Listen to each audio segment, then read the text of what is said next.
আসসালামু আলাইকুম। দুপুর 2টা বেজে 30 মিনিট। আজ মঙ্গলবার। বাংলাদেশ বেতার কক্সবাজার। স্থানীয় খবরে স্বাগত জানাচ্ছি শামীম আক্তার। দেশের যুগসন্ধিকালে একটি সুষ্ঠু, অবাধ ও গ্রহণযোগ্য নির্বাচন আয়োজনের মতো গুরুদায়িত্ব পালনে কোথাও কোনো ব্যর্থতার অবকাশ নেই বলে জানিয়েছেন প্রধান নির্বাচন কমিশনার AMM নাসির উদ্দিন। আজ সকালে রাজধানীর আগারগাঁওয়ে নির্বাচন কমিশন ভবনের অডিটোরিয়ামে আয়োজিত গণভোট ও ত্রয়োদশ জাতীয় সংসদ নির্বাচন 2026 উপলক্ষে রিটার্নিং অফিসার ও মাঠ প্রশাসনের কর্মকর্তাদের সঙ্গে নির্বাচন ব্যবস্থাপনা বিষয়ক এক মতবিনিময় সভায় তিনি একথা বলেন। সভায় নির্বাচন কমিশনার, পুলিশের মহাপরিদর্শক বাহারুল আলম, ইসি সচিব আক্তার আহমেদ, আর্ট বিভাগের বিভাগীয় কমিশনারগণ ও ডিআইজি, সব জেলার ডিসি, এসপি ও নির্বাচন কর্মকর্তা সহ সংশ্লিষ্ট কর্মকর্তারা উপস্থিত ছিলেন। সিসি বলেন, মাঠ পর্যায়ে যারা সরকারকে সচল রাখেন তাদের প্রায় সবাই সভায় উপস্থিত ছিলেন। ফলে সবার সম্মিলিত প্রচেষ্টায় নির্বাচনের সব দায়িত্ব যথাযথভাবে পালন করা হলে কোথাও কোনো রকমের বিচ্যুতি ঘটবে না বলে তিনি আশা প্রকাশ করেন।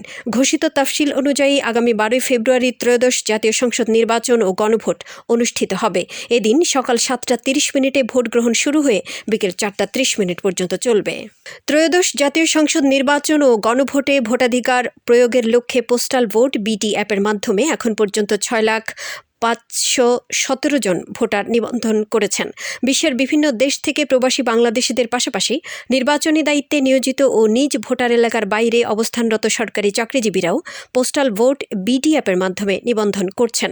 এদিকে নিবন্ধনকারী প্রবাসী ভোটারদের কাছে পোস্টাল ব্যালট প্রেরণ শুরু করেছে নির্বাচন কমিশন EC। গত 4 দিনে নিবন্ধনকারী 1,24,300 প্রবাসী ভোটারদের কাছে পোস্টাল ব্যালট পাঠিয়েছে EC। আজ বেলা 11টা বেজে 30 মিনিট পর্যন্ত ইসির ওয়েবসাইটে প্রকাশিত পোস্টাল ভোটিং আপডেট থেকে প্রাপ্ত তথ্য অনুযায়ী পোস্টাল ভোট BT অ্যাপের মাধ্যমে এখন পর্যন্ত মোট 6,517 জন ভোটার নিবন্ধন করেছেন। এছাড়া নির্বাচনী দায়িত্বে নিয়োজিত ব্যক্তিবর্গ 18 থেকে 25 ডিসেম্বরের মধ্যে পোস্টাল ভোট BT অ্যাপের মাধ্যমে ভোটাধিকার প্রয়োগ করার জন্য নিবন্ধন করতে ইসির এক বার্তায় বলা হয়েছে।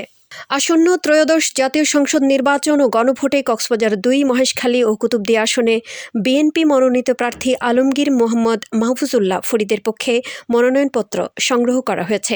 আজ দুপুরে মহেশখালী সহকারী রিটার্নিং অফিসারের কার্যালয় থেকে তার পক্ষে মনোনয়নপত্র সংগ্রহ করেন জেলা বিএনপির সহসভাপতি নুরুল আলম। এ নিয়ে জেলার 4 আসনে বিএনপির 4 প্রার্থী মনোনয়নপত্র সংগ্রহ করেছেন। এছাড়া আজ দুপুর পর্যন্ত 4 আসনে 10 জন প্রার্থী মনোনয়নপত্র সংগ্রহ করেছেন। শিক্ষার গুণগত মান বজায় রাখা ও শিক্ষার্থীদের ভালো ফলাফলের ভিত্তিতে উখিয়া উপজেলার 5টি সরকারি প্রাথমিক বিদ্যালয়কে সেরা হিসেবে স্বীকৃতি দেওয়া হয়েছে। উপজেলা প্রাথমিক শিক্ষা অফিসের বাছাই করা এসব প্রতিষ্ঠানকে জেলা প্রাথমিক শিক্ষা অধিদপ্তর গতকাল এই স্বীকৃতি দেন। বিদ্যালয়গুলো হলো মরিচাপালং সরকারি প্রাথমিক বিদ্যালয়, চাকবৈঠা সরকারি প্রাথমিক বিদ্যালয়, থাইংখালী সরকারি প্রাথমিক বিদ্যালয়, ইনানী সরকারি প্রাথমিক বিদ্যালয় ও হিমছড়ি সরকারি প্রাথমিক বিদ্যালয়।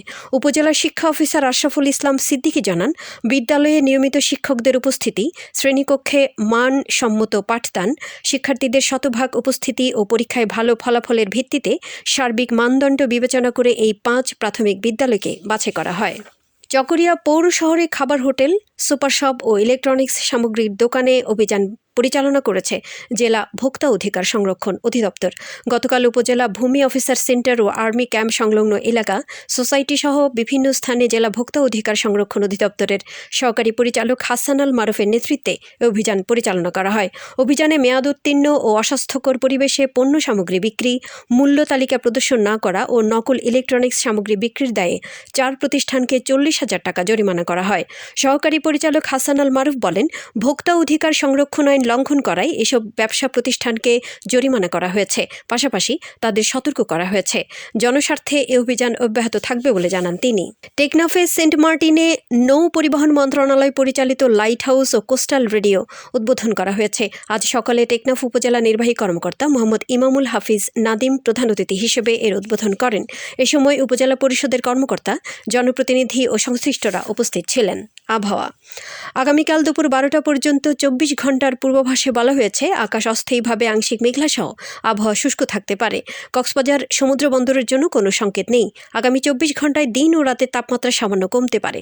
আজ সূর্যাস্ত যাবে সন্ধ্যা 5টা 16 মিনিটে, আগামীকাল সূর্যোদয় হবে ভোর 6টা 27 মিনিটে। আজকের সর্বনিম্ন তাপমাত্রা ছিল 18.5 ডিগ্রি সেলসিয়াস এবং সর্বোচ্চ তাপমাত্রা ছিল 28.1 ডিগ্রি সেলসিয়াস। এখন জানিয়ে দিচ্ছি মাখখালী নদীর মোহনা ও সংলগ্ন এলাকার সামুদ্রিক জোয়ার ভাটার সময়সূচি। আজ ভাটা শুরু হয়েছে দুপুর 12টা 15 মিনিটে, চলবে সন্ধ্যা 6টা 25 মিনিট পর্যন্ত। জোয়ার শুরু হবে সন্ধ্যা 6টা 25 মিনিটে, চলবে রাত 12টা 36 মিনিট পর্যন্ত। পুনরায় ভাটা শুরু হবে রাত 12টা 36 মিনিটে, চলবে আগামীকাল সকাল 7টা 12 মিনিট পর্যন্ত। খবর শেষ হলো। আমাদের পরবর্তী খবর প্রচারিত হবে আজ বিকেল 4টা বেজে 30 মিনিটে ইংরেজিতে।